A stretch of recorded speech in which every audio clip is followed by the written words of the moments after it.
I silently glanced at this lonely wood, at these sinister faces. I allowed my horse to go as he pleased. Suddenly he took it into his head to pick a quarrel with the steed of one of the mule drivers. The two animals reared and plunged, and my steed threw me to the ground. I felt myself in a dangerous position.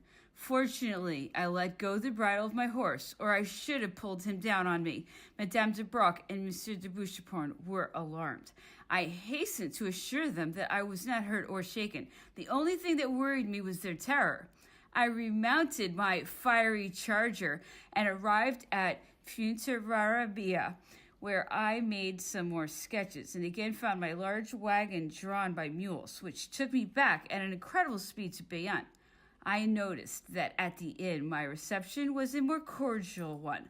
The Spanish general who had betrayed my incognito as San Sebastian was waiting on the stairway to see me pass. The innkeeper presented himself and apologized for having offered us such poor accommodations before. I saw there was nothing to be done but to leave. The linen we had left behind when going to take a bath was marked with an H and a crown. This in itself was enough to disclose our secret. Monsieur de Castellane, who continued to dog our footsteps, had sent his secretary as far as Bayonne to find out whether it were possible that I could continue to get along without his services. In this way, he had betrayed my identity. When I returned by way of Pau, I made it plain to the prefect how greatly his behavior had displeased me. I was aware of the honors due my rank, but as I told him, I had hoped he would have sufficient good taste to overlook them in accordance with my wishes. However, on account of his vanity and the fact that he had boasted so much about receiving me at his house and accompanying me wherever I went, he was vexed at having been put in the wrong. He tried awkwardly to excuse himself, but continued to dislike me for, as he put it, having placed him in an awkward position. The prefect of Tarbes, who had not attended the former royal court, as Monsieur de Castellane had, was far more discreet, and I was thoroughly satisfied with the way in which he treated me. My husband was waiting for me at Toulouse to take me back with him to Paris. I was enjoying my informal excursion so much that I asked him to go on ahead and allow me to remain a little while longer in my dear mountains. I would meet him again in Paris. While waiting for his reply, I wished to visit the waterfall at Gavarnie and the springs at Barège. Hearing I was about to leave, the two prefects appeared. Monsieur de Castellane brought me the horse he had specially trained for my use.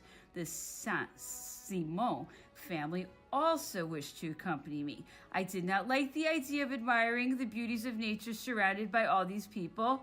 Not wishing to offend anyone, I sent all my household to accompany them along the usual road and promised to meet them at the waterfall. I myself left at 3 o'clock in the morning with Madame de Broc, Monsieur Tiernon, a painter attached to my husband's household, a guide who declared he could not show us the way over the pass, as he had crossed it when hunting bear, Izard, and chamois, and 8 or 10 men through Bourne in the neighborhood had not yet made such a climb. We crossed the Viganel glaciers. The difficulties proved greater than I had expected. Imagine inaccessible rocks, a mountainside so precipitous as to take your breath away at every step. Nowhere was there the least sign of vegetation, nowhere an indication that a human foot had before trod the soil on which you were standing. Eternal masses of ice gleamed at the bottom of crevasses, which yawned on every hand. After so much effort, the view from the top of the peak is not worth one's labor. All one sees is thousands of other peaks, the Brèche de Roland and the Cirque du Gavarnie far beneath you. The only satisfaction to one's pride is the thought that not everyone could have made the climb.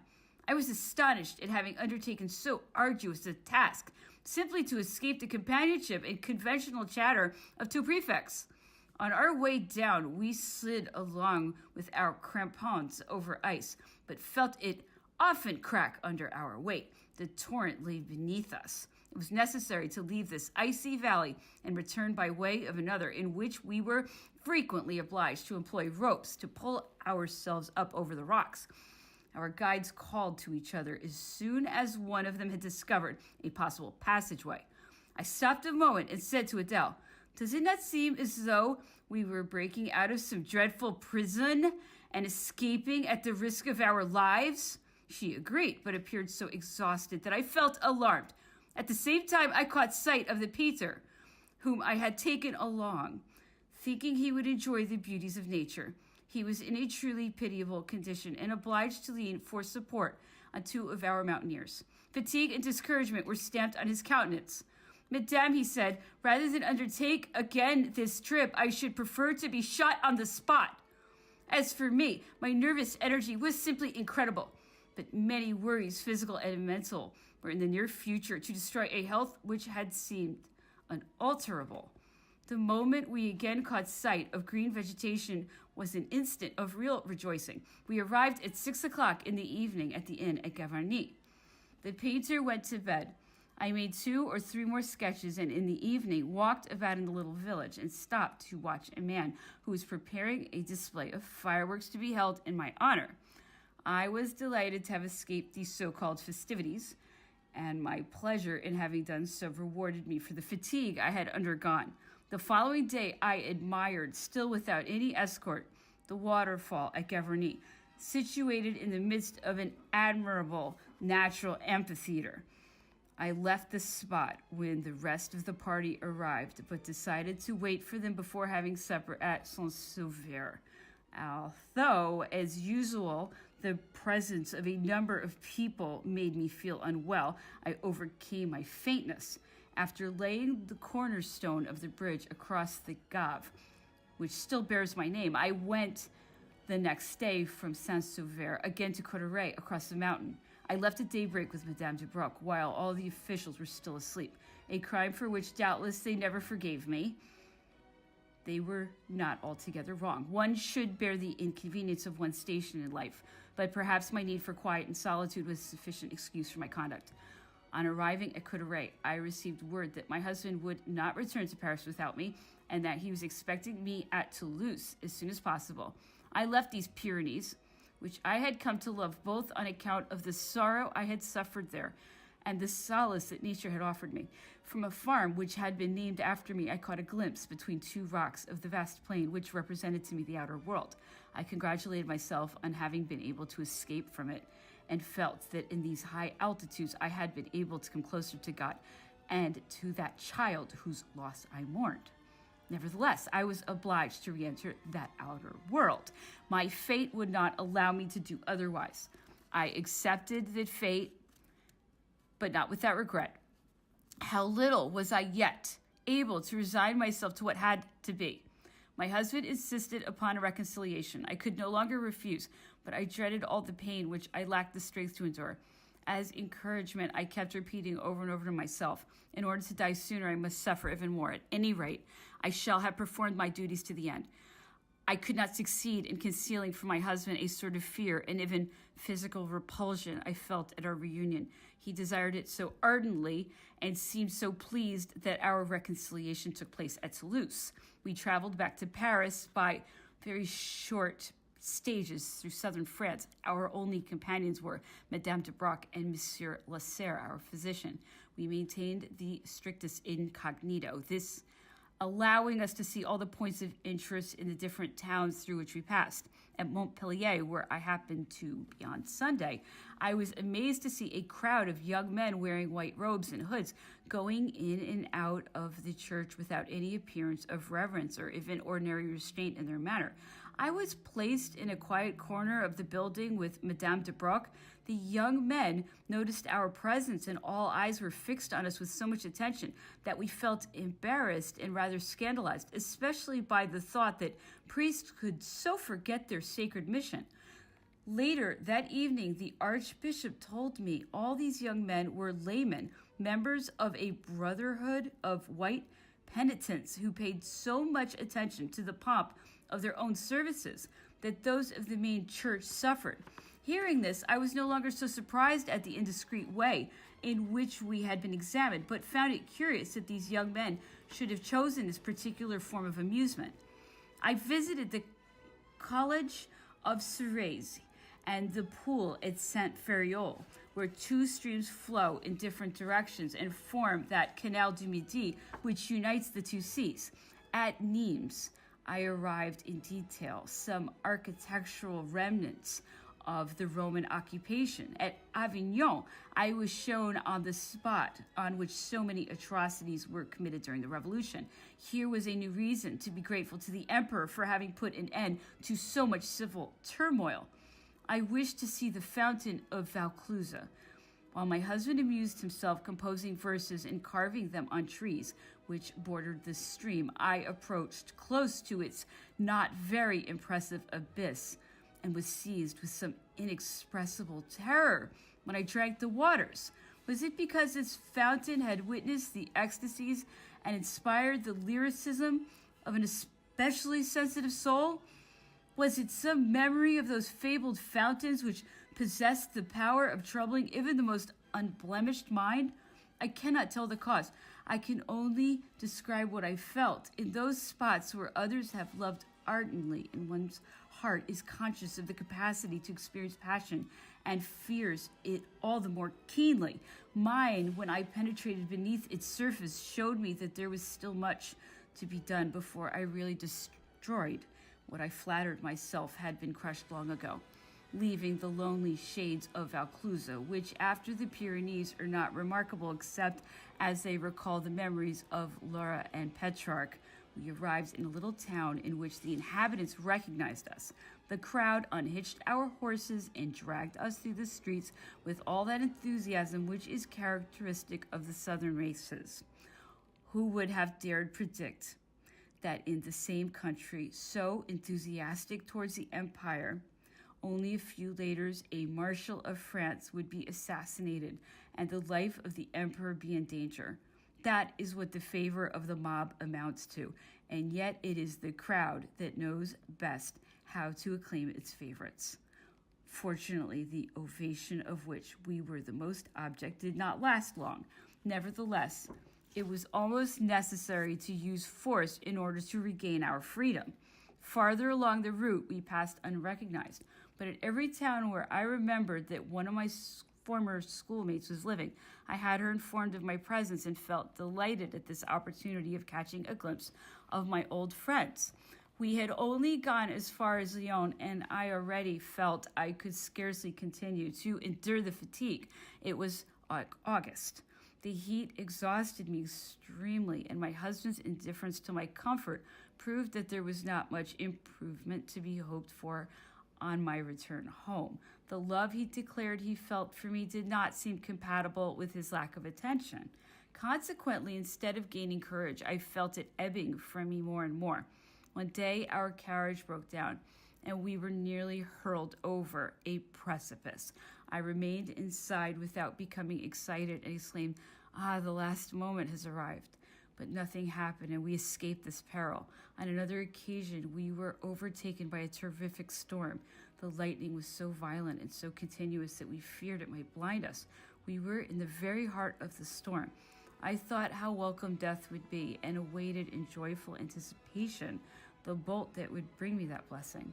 How unhappy one must be, and how utterly wretched one must feel, to arrive at such a state of self-abandonment, opposed to all the laws of nature. But soon I was to experience vastly different emotions. We arrived at St. Cloud after nightfall. The court was attending a theatrical performance. My mother left it in order to come and greet me. My son was brought to me fast asleep. I pressed him to my bosom, and the feeling I had on being again among these beings who were so dear to me showed me I had recovered all my capacity for emotion. I wept bitter tears when the emperor entered the room. "Ah, there you are," he exclaimed joyfully. After embracing me, he noticed my tears. "What's the meaning of this? You must stop behaving so childishly. You have cried long enough over your son. Do you want to be like a Nina of maternal devotion? You are not the only woman who has suffered such a loss, but other mothers are braver than you are, especially when they still have children to love and when they, like you, have duties to perform. Your child needs you. Your kingdom is begging you to return, and you are saddening your mother's heart. I admit that I have not found you as brave as I expected you would be. What an idea to go off mountain climbing instead of remaining with your mother and your son. You have been unjust to them in seeking elsewhere consolation for your grief. If I had been here, I would not have tolerated such behavior. But now you are back. Smile, be gay, indulge in the amusements of youth, and don't let me see a single tear. He left the room after having delivered this lecture, not guessing for an instant how deeply his words had wounded me. It was true that the flow of my tears ceased, but in their place came a feeling 1,000 times more painful. Can this be what the people call the kindness of the emperor? I said to my mother. I thought of him as being more considerate. It's easy to see he does not know in the least what maternal affection is. Heavens, how can he reproach me for weeping? I scarcely cried at all, and if he does not understand my very natural emotion in finding myself once more in the midst of you all, it must be because his heart is shut to all natural human feelings. Is it possible that he does not understand them at all? I admit the sight of my sorrow may displease him. Therefore, I do not seek to remain here. Let me go away. My mother sought to quiet me. You do not understand the emperor's nature, she said. He believes you increase your grief by giving way to it unrestrainedly. He told me in advance that he would speak severely to you because he considered that was the only cure. But you may be sure he shares your sorrow. He speaks of it very often to me, and his cold attitude toward you is prompted solely by his interest in your welfare. My mother succeeded in diminishing slightly the effect the emperor's words had produced, but for a long time afterwards I felt a terror and general sensation of discomfort come over me every time he entered a drawing room in which I happened to be. I could not bring myself to speak to him, and yet I must admit he showed himself most considerate toward me. When the time came for his daily drive, in which only my mother accompanied him, he would invite me to go with them and would speak on topics which he knew interested me, such as, for instance, the establishment of the girls' school at Ecouen for the daughters of the officers of the Legion of Honor, which was to be directed by Madame Campan. He appointed me in advance the guardian princess of this institution and went into the details of his plans in connection with it, thing he rarely or never did. Another time, the emperor described his interview with the Emperor Alexander at Tilsit. He is a charming young man, he would always say at the end, and I like him very much. As for the Queen of Prussia, she is handsome, pleasant in manner, but rather affected, and he added, turning toward my mother and giving her a kiss, she does not pair with my Josephine. The Empress, who was aware of his efforts to amuse me, asked him questions in order to make him keep up the conversation. She often asked him what the King of Prussia was like.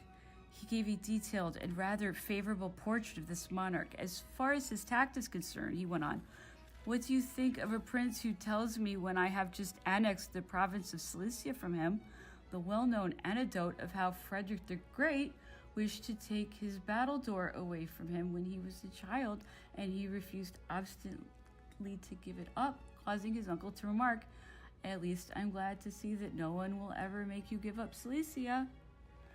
To be sure, the king was in an awkward position, the emperor continued, and therefore he should have been particularly careful and dignified in his behavior. One day I was tracing out on a map spread in front of me how the territory was to be divided. When he felt that Prussia was not receiving her due deserts, he would tip back in his chair and kick the bottom of the table, saying, how about me? Is anything at all going to be left over for me? He also displayed a little too clearly his jealousy regarding the Emperor Alexander's attentions to the Queen. I once went riding with the two rulers. Alexander had gone on ahead to catch up with the Queen. The King of Prussia was unable to conceal his uneasiness.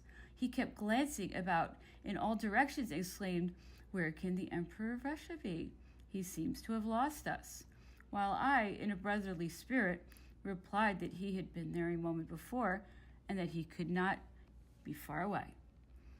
In speaking of the Queen of Prussia, the Emperor acknowledged her beauty, but he had not approved of her attitude as ruler of a country whose territories had been invaded. He considered that she made too great an effort to be agreeable, that she paid too much attention to her personal appearance, an attitude which revealed a lack of good taste. He claimed that under similar distressing circumstances, a French princess would have been well gowned, but without any show of ostentatiousness. As for the King of Saxony, the emperor considered him the best and most virtuous of men. Soon after my return to St. Cloud, I realized I was about to have another child. I resolutely cast aside all the gloomy thoughts which I had cherished so long, considering that my life no longer belonged to me alone, and that it was my sacred duty to preserve it. Another duty served to stimulate my energy. I had again undertaken the task of leaving no stone unturned in my efforts to assure the happiness of my husband, that being who seemed to shun deliberately everything that might restore his peace of mind.